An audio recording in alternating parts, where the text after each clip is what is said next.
नमस्ते मेडिकोस। आज की इस वीडियो में हम देखेंगे कि किस तरह एक अल्ट्रासाउंड रिपोर्ट को पढ़ा जाता है, उसे इंटरप्रिटेट किया जाता है। किसी अल्ट्रासाउंड रिपोर्ट में क्या क्या एबनॉर्मलिटीज़ हो सकती हैं, उसको किस तरीके से देखा जाता है और उनका क्या मतलब होता है, इन सब चीज़ों को आज की इस वीडियो में डिटेल वाइज देखेंगे, स्टेप बाय स्टेप।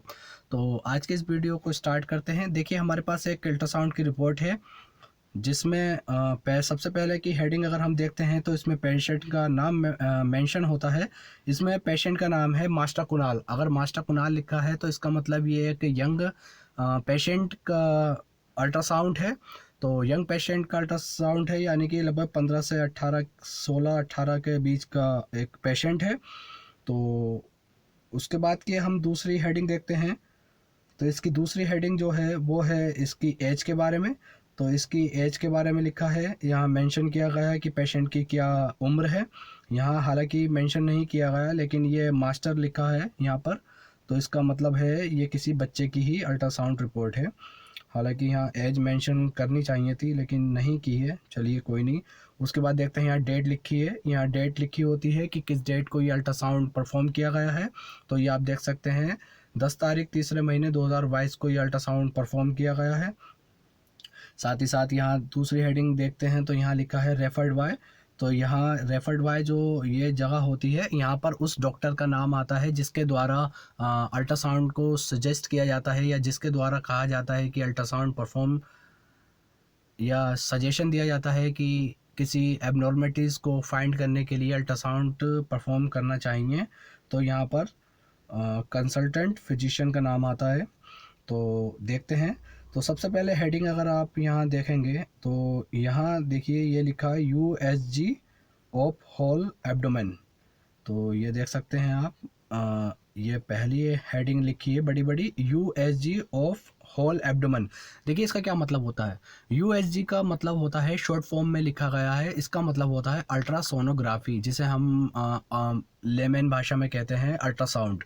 तो यहाँ ये बताया गया है कि किस किस पार्ट का ये अल्ट्रासाउंड है।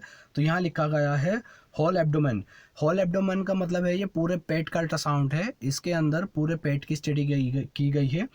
कुछ कुछ स्पेसिफिक अल्ट्रासाउंड भी होते हैं, जैसे कि कुछ टारगेटेड ऑर्गन के अल्ट्रासाउंड भी होते हैं, जनरली परफॉर्म नहीं किए जाते हैं, लेकिन कभी कभी कुछ टारगेटेड पार्ट्स के भी अल्ट्रासाउंड किए जाते हैं, जैसे कि लीवर का सिंगल अल्ट्रासाउंड होता है, किडनीज का होता है, इंटेस्टाइन का होता है और प्रोस्टेट का होता है।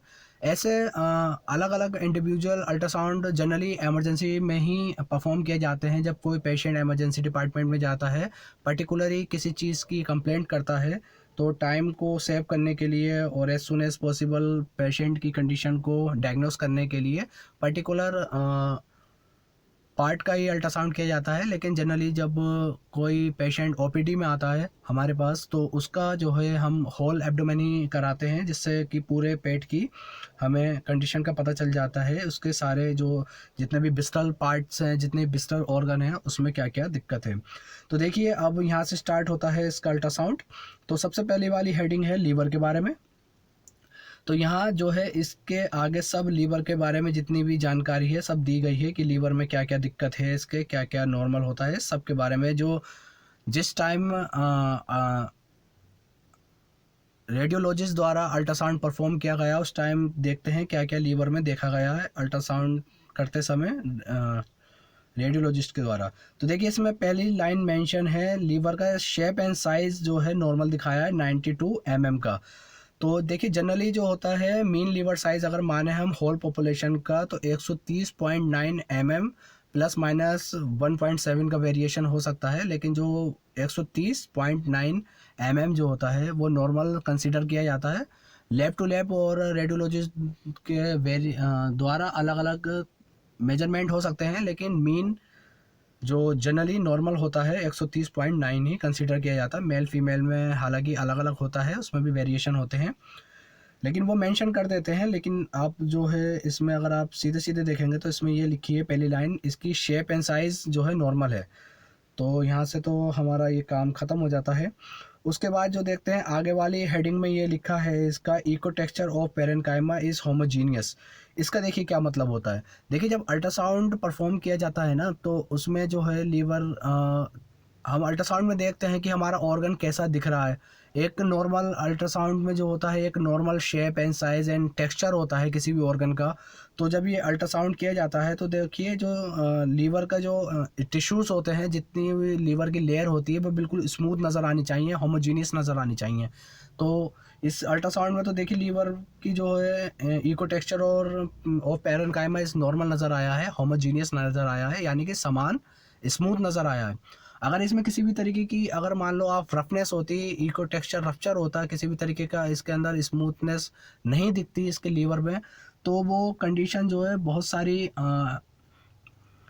डिस्फंक्शन को या कह सकते हैं आप बहुत सारे एबनॉर्मलिटीज़ को शो कर सकता था। जैसे कि उसमें अगर आपको लीवर का स्मूथनेस सही से नज़र नहीं आती है, लीवर स्मूथ नज़र नहीं आता, तो उसको उस कंडीशन को देखो कहते हैं कोर्सेंट हेप्टिक इकोटेक्चर। तो वो किस कंडीशन के कारण हो सकता है? देखिए किसी भी कारण से लीवर की जो ऊपर की सतह है उसकी स्मूथनेस ख़त्म हो जाती है, रप्चर हो जाती है, तो ऐसी कंडीशन जो होती है लीवर सिरोसिस के कारण हो सकती है। लीवर पे किसी भी तरीके की सिस्ट गांठ होती है तो इको टेक्सचर जो होता है उसका वो होमोजेनियस नहीं आता है। और साथ ही साथ कह सकते हैं आप क्रोनिक हेपेटाइटिस के कंडीशन में लीवर पर स्मूथनेस ख़त्म हो जाती है, तो किसी को बहुत लंबे समय से हेपेटाइटिस की शिकायत है तो उसका भी लीवर का जो होता है पैरेन्काइमा होमोजीनियस नहीं आएगा। ठीक है, उसके बाद बात करते हैं इसकी पीवी। अब देखिए पीवी का क्या मतलब होता है? पीवी का मतलब होता है पोर्टल वेन, शॉर्ट में लिख दिया है इन्होंने पीवी। पीवी जो करके लिखा है उसका मतलब होता है पोर्टल वेन। तो पोर्टल वेन क्या करती है भाई? देखिए पोर्टल वेन जो होती है हमारे इंटेस्टाइन से जितने भी ब्लड का सप्लाई जो होती है इंटेस्टाइन से वो हमारे लीवर में होती है। हमारे जितने भी खाने के जितने भी एंजाइम होते हैं, जितने भी हमारा ब्लड होता है वो सारा इंटेस्टाइन के थ्रू हमारे लीवर में पोर्टल वेन के थ्रू जाता है। हेपेटिक वेन दे रखी है इसके आगे। हेपेटिक वेन क्या होती है? तो देखिए हेपेटिक वेन होती है हमारी जो हमारे लीवर को ब्लड की सप्लाई देती है, उसे कहते हैं हेपेटिक वेन। एंड इसके आगे लिखा है IHBR। इसका क्या मतलब होता है? इसका मतलब होता है intra hepatic bile duct radicals, और हेपेटिक डक्ट भी कहते हैं इसे, रेडिकल्स भी कहते हैं। ये दोनों ही सेम थिंग होती है। तो ये भी नॉर्मल है, यानी कि जितने भी हमारे लीवर के अंदर जितनी भी हमारी नलकियाँ होती हैं, जितने भी हमारे पाथवेज होते हैं वह सभी नॉर्मल हैं। तो यानी कि इस पेशेंट में लीवर में तो देखिए कोई दिक्कत नहीं है। अब इसके आगे बढ़ते हैं। अब आता है हमारा गॉल ब्लैडर। गॉल ब्लैडर हम जैसा कि जानते ही हैं, हमारा गॉल ब्लैडर जो होता है हमारा पित्ताशय, उसके बारे में ये जानकारी दे रखी है। अब इसके आगे देखिए लिखा है वेल डिस्टेंटेड। तो हमारा जो गॉल ब्लैडर होता है इसमें देखिए पहले देखते हैं वेल डिस्टेंटेड का मतलब क्या होता है। वेल डिस्टेंटेड का मतलब होता है अच्छी तरीके से फूला हुआ। तो हमारा जो गॉल ब्लैडर है वो जब अल्ट्रासाउंड करते हैं तो हमें फूला हुआ नज़र आना चाहिए। क्यों आना चाहिए? देखिए हमारे गॉल ब्लैडर के अंदर सारे हमारे एंजाइम्स भरे होते हैं।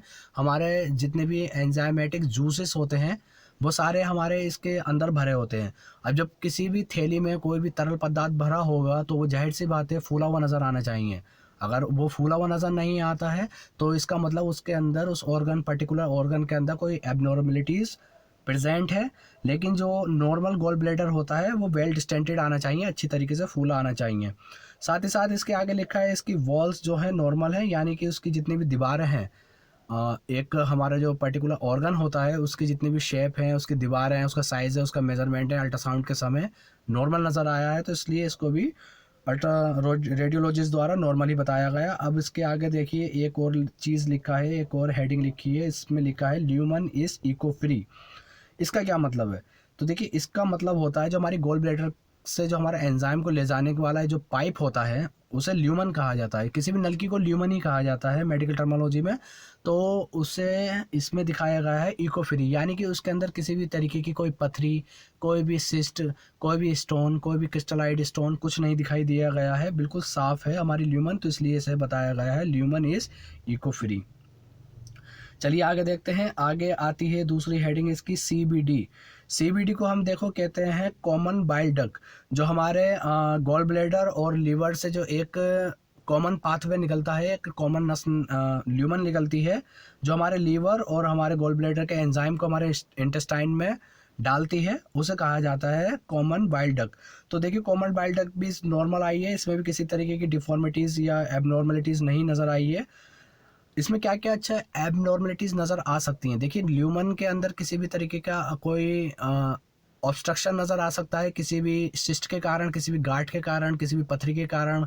तो वो सब अगर कोई भी एबनॉर्मलिटी नज़र आती है तो वो अल्ट्रासाउंड में नज़र आती है, तो वो यहाँ पर लिख सकते हैं कि अगर कोई एबनॉर्मलिटी नज़र आती है तो इसमें ये लिखा है ल्यूमन इज इकोफ्री, इसकी जगह ये लिख सकते हैं एनी सिस्ट और any stone seen in lumen और गॉल ब्लैडर ल्यूमन, ऐसे करके जो लिख देते हैं। इन सब चीज़ों के बारे में हम थोड़ा डिटेल में और अलग अलग सेपरेट वीडियो बना लेंगे कि क्या क्या एबनॉर्मलिटीज़ अल्ट्रासाउंड में नज़र आती हैं। उन सब के बारे में हम डिटेल में बात करेंगे कि क्या क्या एबनॉर्मलिटी नज़र आती हैं, क्या क्या उसकी मेडिकल टर्मिनोलॉजी यूज़ की जाती है। इन सब के बारे में हम आगे वाली वीडियो में डिटेल में डिस्कस कर लेंगे। अगर आपको ऐसी किसी भी जानकारी की ज़रूरत है तो आप मुझे कमेंट सेक्शन में बता देना, ठीक है। चलिए आगे देखते हैं। हमारा ये क्या हो गया था, सीबीडी हो गया हमारा। उसके बाद आता पैनक्रियाज। देखिए पैनक्रियाज को हम कहते हैं हिंदी भाषा में अग्नाशय। अग्नाशय देखिए पैनक्रियाज जो है बहुत ही इंपॉर्टेंट होता है, हम सबको पता है, हमने बेसिक साइंस में भी पढ़ा है और हम मेडिकल स्टूडेंट हैं तो इसके बारे में हमें पता होना चाहिए और as well as general public को पता होना चाहिए। पैनक्रियाज जो होता है हमारा, देखिए जितना भी इंसुलिन का प्रोडक्शन होता है हमारे जो शरीर में, इंसुलिन जितनी भी बनती है वो हमारे पैनक्रियाज में ही बनती है। जितने भी डायबिटिक पेशेंट होते हैं उनके पैनक्रियाज में दिक्कत आने लगती है, उसी के कारण उनको डायबिटीज़ होने लगती है। बहुत लंबा टॉपिक है लेकिन मतलब जनरली आप समझ सकते हो, पैनक्रियाज के अंदर इंसुलिन और अदर डाइजेस्टिव एंजाइम्स बनते हैं हमारी बॉडी के अंदर, वो सारे पैनक्रियाज में बनते हैं। तो देखिए पैनक्रियाज में देखते हैं पैनक्रियाज में क्या क्या लिखा है। पैनक्रियाज का देखिए शेप एंड साइज नॉर्मल है, इको टेक्सचर नॉर्मल है, no focal lesion is seen. इसका क्या मतलब है, पैनक्रियाज जब हमने अल्ट्रासाउंड करा उस समय जो उसका शेप और उसका साइज़ यानी उसका आकार और उसका बनावट जो है नॉर्मल नज़र आई है। इको टेक्सचर नॉर्मल का मतलब वही कि उसकी जो है मतलब उसकी सतह स्मूथ नज़र आ रही है, उस पर किसी भी तरीके की कोई घाव नज़र नहीं आ रहा है, कोई पथरी सिस्ट नज़र नहीं आ रही है, किसी भी तरह की रैप्चरिंग नज़र नहीं आ रही है, इस तरीके की कोई भी एबनॉर्मलिटी नज़र नहीं आई है। और फोकल लीजन सीन यानी कि नो फोकल लीजन सीन, किसी भी तरीके का घाव, फोड़ा, फुंसी तो नहीं होती, सॉरी, घाव, किसी भी तरीके का घाव और फोड़ा या सिस्ट नज़र नहीं आई है, इसे कहते हैं focal lesion seen, no focal lesion seen, ठीक है। अब आ जाता है स्प्लीन। तो देखिए स्प्लीन तो हमें पता है, इसे हिंदी भाषा में पिल्हा और तिल्ली भी कहा जाता है। तो स्प्लीन का रोल हम देखते हैं क्या होता है हमारी बॉडी में। देखिए हमारी बॉडी के अंदर जो होते हैं, हमारे ब्लड में होते हैं आरबीसीज, रेड ब्लड सेल्स, लाल रक्त कणिकाएं जिसे कहा जाता है हिंदी में, वो होती हैं। उनका एक सर्टेन टाइम पीरियड होता है, एक लाइफ स्पान होता है, 120 दिन का जो होता है नॉर्मल लाइफ स्पान होता है। 120 दिन के बाद वो सारी जो हैं वो आरबीसी हमारी टूट कर हमारे स्प्लीन में जाकर मिल जाती है, वहीं पर जाकर दफन हो जाती हैं। इसलिए इसे हिंदी भाषा में आरबीसीज का कब्रगाह भी कहा जाता है, ग्रेव यार्ड ऑफ आरबीसीज भी कहा जाता है, ठीक है। तो स्प्लीन जो होती है हमारे लेफ्ट साइड में होती है। इसमें देखते हैं स्प्लीन जब अल्ट्रासाउंड किया गया था तो उसकी शेप एंड साइज नॉर्मल नज़र आ रही है। Echo texture of parenchyma is homogeneous. देखिए सेम लाइन लिखा है, जब अल्ट्रासाउंड किया गया तो उसका आकार और उसका साइज़ जो था बिल्कुल नॉर्मल नज़र आ रहा था, उसकी सतह बिल्कुल स्मूथ नज़र आ रही थी, होमोजीनियस नज़र आ रही थी, उसके टिश्यू सारे नॉर्मल नज़र आ रहे थे, इसमें भी कोई एबनॉर्मलिटीज़ नहीं है। अब बात आती है राइट किडनी के बारे में। तो देखिए राइट किडनी के बारे में ये लिखा है शेप एंड साइज नॉर्मल है। उसके बाद उसका जो लिखा है कोर्टिकोमेडुलरी डिमार्केशन इज वेल डिस्टिंक्ट है और पेल्विक कैल्शियल सिस्टम इज नॉर्मल है। यानी कि जो हमारी राइट किडनी है उसका साइज और आकार भी नॉर्मल था, उसकी जितने भी अंदर जो सिस्टम होता है ना हमारा कोर्टिकोमेडुलरी डिमार्केशन जो होता है, उसकी सतह, उसकी सीमा यानी उसकी बॉर्डर, वो सब नॉर्मल नज़र आ रही थी। और हमारा वो पेल्विक कैल्शियल सिस्टम होता है जिसमें नसों का गुच्छे में जो ब्लड का सप्लाई समझ सकते हो आप नॉर्मल भाषा में, वो भी नॉर्मल नज़र आ रही है। सेम थिंग लिखा है इसकी लेफ़्ट किडनी के बारे में। तो लेफ़्ट किडनी में ये सब कुछ लिखा हुआ है, इसका शेप एंड साइज नॉर्मल है, कोर्टिकोमेडुलरी डिमार्केशन इज वेल डिस्टिंक्ट है, इसकी पेल्विक कैल्शियल सिस्टम नॉर्मल है, यानी कि इसमें कोई भी एबनॉर्मलिटी नज़र नहीं आती है। देखिए अगर कुछ एबनॉर्मलिटी नज़र होती है तो मेनली जो होता है, देखिए इसके अंदर हाइड्रोनेफ्रोसिस की कंडीशन नज़र आ सकती है किडनी के अंदर, या फिर हमारे किडनी में पथरी या किडनी स्टोन नज़र आते हैं, तो वो सब मेजरमेंट करके सब मेंशन कर दिए जाते हैं, लेकिन इसमें नहीं है। आगे की वीडियो में हम बात करेंगे क्या क्या एबनॉर्मलिटीज़ नज़र आती हैं। तो अगर इस तरीके की वीडियो चाहिए तो मुझे कमेंट सेक्शन में बता ज़रूर दीजिएगा, मैं इसमें भी एक सेपरेट वीडियो बना देंगे कि क्या क्या एबनॉर्मलिटीज़ नज़र आती हैं, क्या क्या उसके कारण होते हैं, कॉज होते हैं, कैसे उनको मेडिकल टर्मिनोलॉजी में लिखा जाता है, उन सब के बारे में अलग डिटेल में वीडियो बनाएंगे। अब देखिए ये आता है यू ब्लेडर। यू ब्लेडर का मतलब होता है यूरिनरी ब्लेडर, हमारे पेशाब की थैली। अब उसके बारे में दिखाया गया है क्या क्या है। देखिए अब इसको भी यही लिखा है, बेल डिस्टेंटेड, वॉल इज़ नॉर्मल और ल्यूमन इज इको फ्री। देखिए इसको समझिए, हमारे पेशाब की थैली में हमारा यूरिन कलेक्ट होता है जिसके कारण से वो फूला हुआ नज़र आता है। तो जब वो फूला हुआ नज़र आता है तो यानी क्या मतलब होता है उसका, उसका मतलब होता है नॉर्मल है हमारा यूरिनरी ब्लेडर।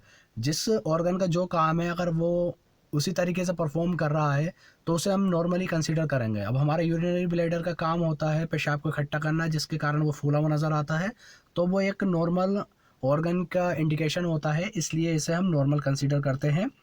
वॉल उसकी जो है नॉर्मल नज़र आ रही है, यानी कि उसकी जितनी भी ऊपर की दीवारें हैं, साइड की दीवारें हैं, उसकी आकृति है, उसकी सीमा है, वो सब नॉर्मल नज़र आ रही है, तो इसलिए उन्होंने उसको भी नॉर्मल लिखा है। ल्यूमन इज इको फ्री, यानी कि जो पेशाब की नलकी होती है उसमें भी किसी तरीके की क्रिस्टल, किडनी स्टोन, किसी भी तरीके की कैल्सिफिकेशन या किसी भी तरीके के ऑब्स्ट्रक्शन नहीं देखे गए हैं, तो इसलिए इसे भी नॉर्मल लिखा गया है, यानी कि ल्यूमन इज़ इको फ्री।